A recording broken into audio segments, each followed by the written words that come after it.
Sliver, I really do wish that this TV, I really do wish it was more, what's the word? Intelligent.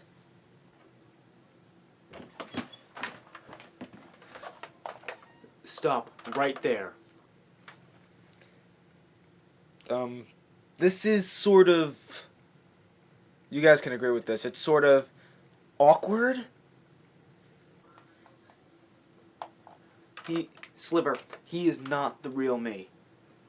I can prove it. What is the oldest video game console in my collection? Well, that's an easy question. I could simply look at the collection over here on my side.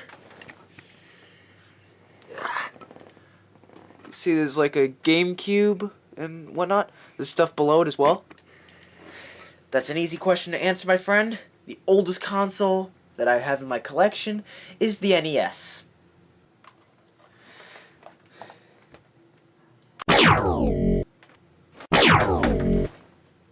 Rated PG-13. Through the Gaming Through Time series, we have gone forward in time through video game history. However, today, we will be taking a step back to the year 1979. The 1970s was filled with nothing good other than old-time rock and roll and my favorite car, the Bricklin SV1, as well as the Intelevision. The other version of me wanted to make my TV in my room more intelligent. How is he going to do that? I mean, he's going to need an intelligent television. Oh wait, Intelevision.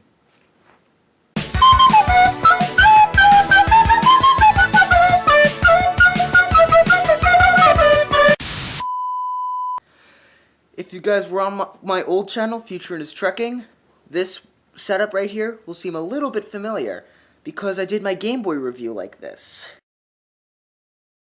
Now, think back to the year 1989, unless you were born after that like me, or you'll break the universe. So, I'm not going to do the console first, for this review. I'm going to work with some of the add-ons and plugs, and by some of the add-ons I mean one, because that's the only one I got. It was free, so I took it. I do not recommend going out and buying an Intelevision, because Intelevisions are kind of expensive, and if you get one in good condition, it's gonna be even more expensive.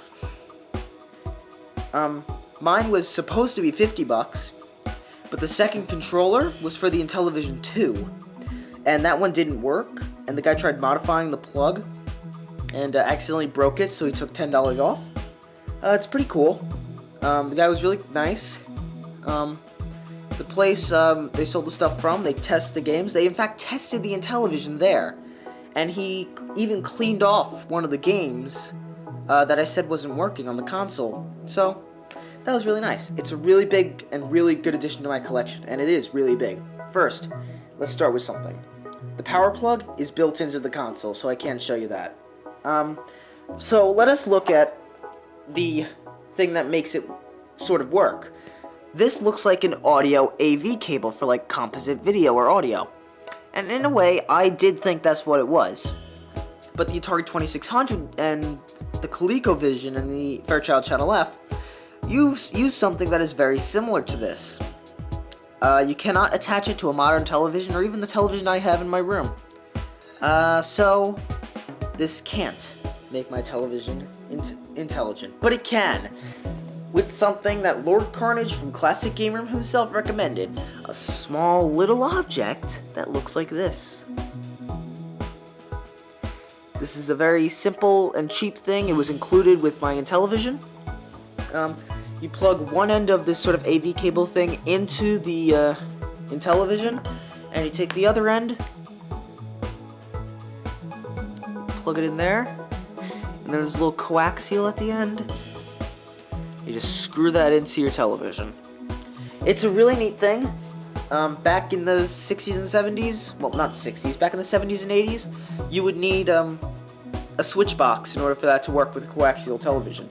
Next, let us look at 2 games. This one is called Armor Battle.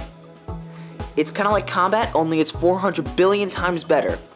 I don't know why, I just feel like it's better. There's the contacts on the inside, almost as many as an Atari cartridge, except it's about 4 times as much. There's the label there. There's the back. There's the front. It's nothing too nice. It's kind of light, kind of cheap feeling. They were made by Mattel, so what do you expect? The biggest game on the Intelevision probably had to be Burger Time, which I got for a nice cheap price of $1.95. Same contacts, except there seem to be some holes in there. I hate this lighting. It's terrible. Let me change it. Now this is better. This lighting is so much better. So yeah, here's Burger Time. You look in there. There's a few holes in there. Still can't see. Why? It's a tunnel. Classic Gamer reviewed something known as the Atari Vox Vectrex Enhanced, I think it was called. Atari Vox Plus, the voice synthesis module and memory card for your Atari 2600 for games that support it.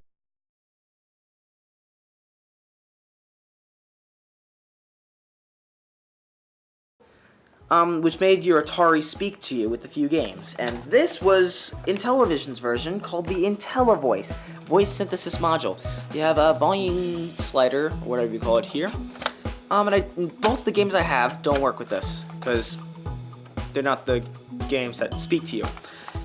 You plug this side into the cartridge port, and then you plug your game into here, and it makes your games yell at you when you lose, or win, or boot up the game console. Now, let's actually look at the game console. And this thing is enormous. So, yeah, first thing you'll notice is this tunnel. There were 2 controllers, and I already told you, the second controller broke, which is really cool. I think this version of the Intelevision that I have may have been sold in Sears, as instead of saying Intelevision, it doesn't say Intelevision anywhere on the console, but it says Telegames right here on the front, which is pretty much the same logo as the Sears Telegames, which is how the Atari 2600 was sold at Sears. And Super Video Arcade, it says right there, which I think is a nice 70s name. On the back, you have your RF port, which is what I told you, that wire, and the power plug, which you can't take out because I don't know why. Nothing really on this side. On the other side, we have the cartridge port. On the side, you don't get that at all, except for the Fairchild channel left with the ColecoVision, but whatever. And on the front, this keeps on falling out. You have vents up here for like emitting heat. This vent right here got really hot. This one was fine. This one got hot. This one was fine, okay? I don't know why. I was playing Burger Time. It doesn't take a lot of energy. Reset button. You have to sort of... That's the first time I've ever felt this kind of button. Usually when you're testing buttons, you're like, oh, it's nice and spongy, or it's really clicky. This one, it's spongy, and then it's a clicker. You can't really hear it, but I can sort of feel and hear it. Right, on-off switch is absolutely horrid. For turning it on, it's fine. For turning it off, you have to like put your hand like that and slide it over. It's terrible. Underneath, you can see it uses the same plug as the Atari 2600, ColecoVision, Intelevision, I guess, Sega Genesis, and every Famiclone ever to exist. Well, that is it for the looks of the console. Let's go to the controller, which is here. Gets tucked away nicely. However, the controller is sort of the derpiest and most weirdest thing you've ever seen. If I were to show you this, you would think phone. You'd think it's a phone. Here on the other side, we have a strange sort of emptiness. I still don't know what that's for. Probably has something to do with the storage of the cables, which I didn't really use it. The greatest circle pad that I've ever seen. The only circle pad I've ever used, actually. I figured out how this is used, but then again, I'm no physicist, so I can't really explain it. First thing you would have noticed is probably this.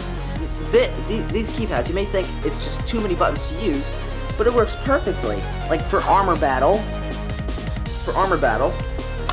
hitting 1, or any other button, with exception to 2, makes you switch your tanks, since you have 2 tanks in this game. However, hitting 2 self-destructs yourself, and I don't know why. In Burger Time, it's very rarely used to use the keypad. What you do is when you boot up Burger Time, press down the keypad to begin. Well, press down the keypad or hit enter. And it'll say how many players you want to play with. So you can either hit 1 or 2. If you accidentally hit 2, but you meant 1, you can simply hit clear. And then you hit 1, you hit enter, and you won't have to use the keypad ever again. The games came with really cool little paper things that you can see right there as a group. You can slide it into the top and it would cover this. And basically it would cover 3, 4, 5, 6, 7, 8, 9, and 0 on the keypad. Clear would be renamed to clear, enter would be renamed to enter, and 1 would be renamed to player 1, and 2 would be renamed to player 2, or something like that. And you'd have a really fat man with no mustache, for those of you who've seen the fan animations. Yes, there's the circle pad. Really weird, but when played on a regular tube TV, it's really great. Also, on the side, you have these 2 buttons. And I don't know what they were thinking. These are like the 3rd worst thing ever to exist in a video game console. Right, let's get this thing set up. Okay, so I have my tube TV right here. Oh, the noises that makes. Gonna take our little silver coaxial sort of video audio mixy thing unit.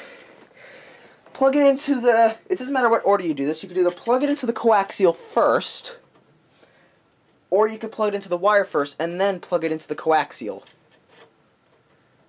I actually happen to have an event in a few hours, so this review might be 2 days long. How cool is that? It's not really cool.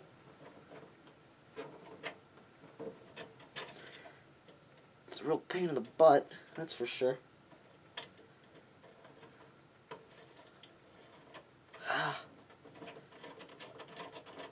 There we go.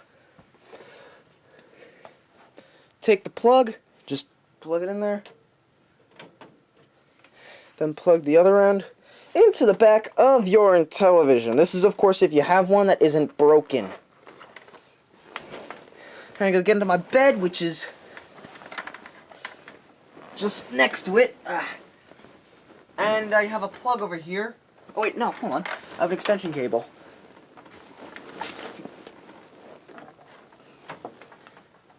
Plug it into the extension cable just like a regular human being.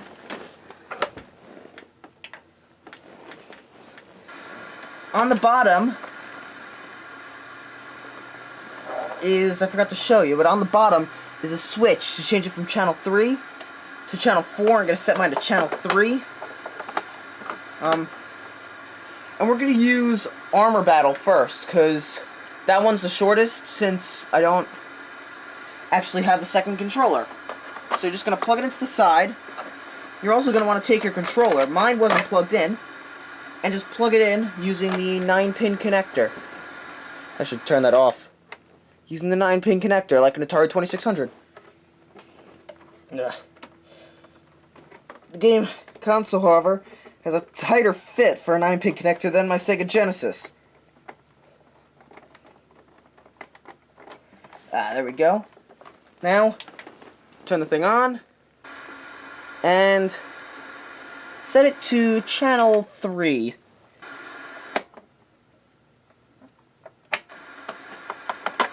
Give me a second. This is now the Ocarina of Time. Haha, I'm very funny.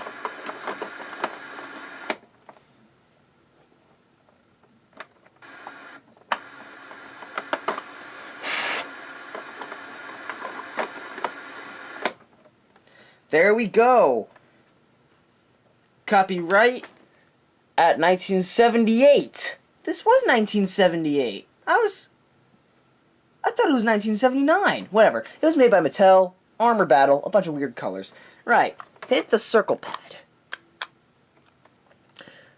Black and blue. I am black. Player 2 is blue. There's nothing to do with racism. Push the disc to play. Controls are sort of weird. You touch this button up here. Touch this button here to move. Use the circle pad to steer yourself.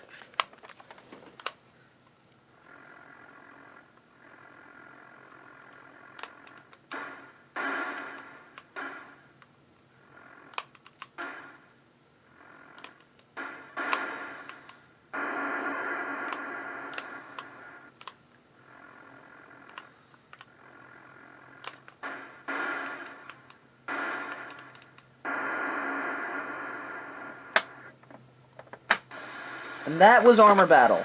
Now I'm going to switch to Burger Time, which is brilliant. I love this game so much.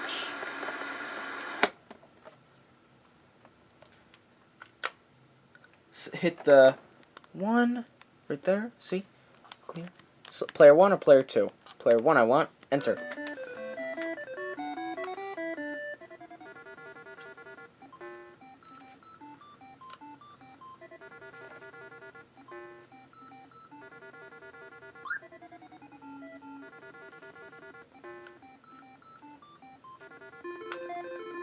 You can use the side buttons to fire your pepper, but I didn't really like that function.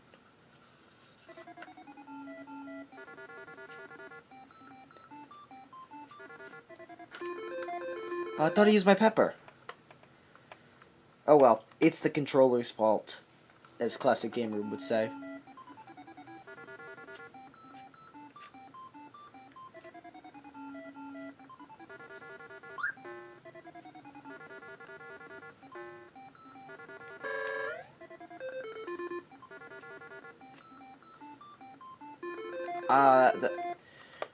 Let me try and get through level 1.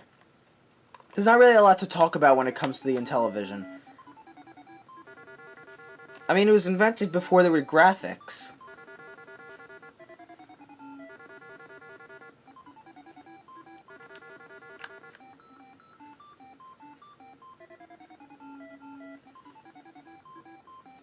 Also, this is just promoting the use of eating hamburgers.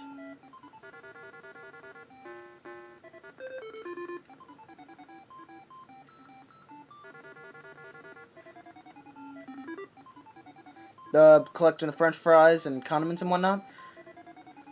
It refills your...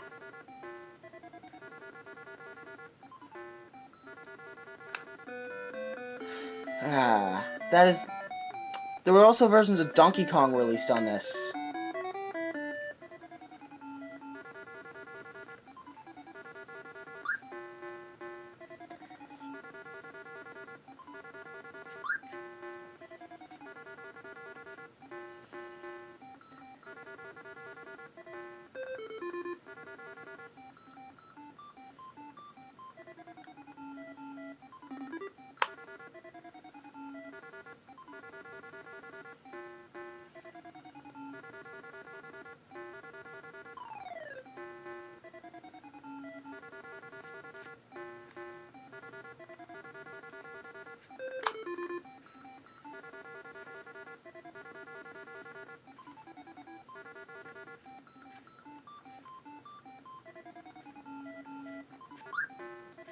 Got him.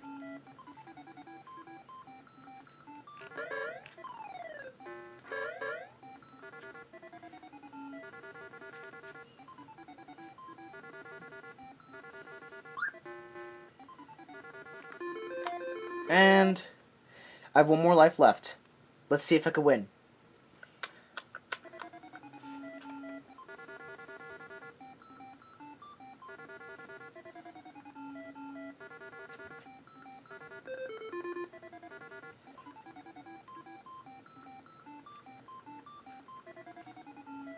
Dang it.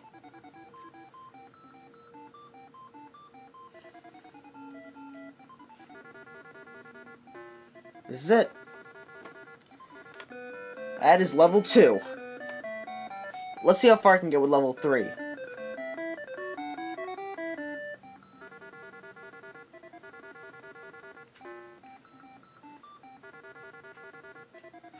That is it.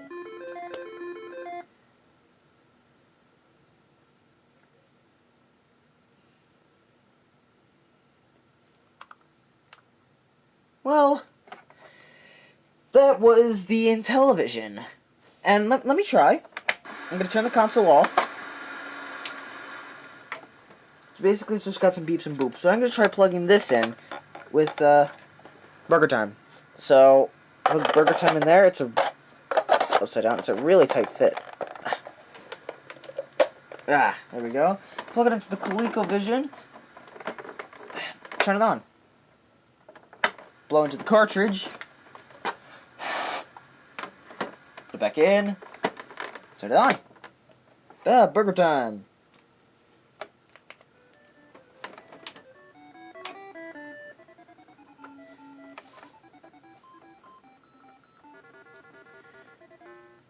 Right. I think we've had enough. I tried fiddling with the voice synthesis module, and nothing really happened. But if you have one of these at your local game store and you know it works, it is something that is definitely a should-have in your collection. I mean, well, Classic Game Room hates this controller. However, after using it,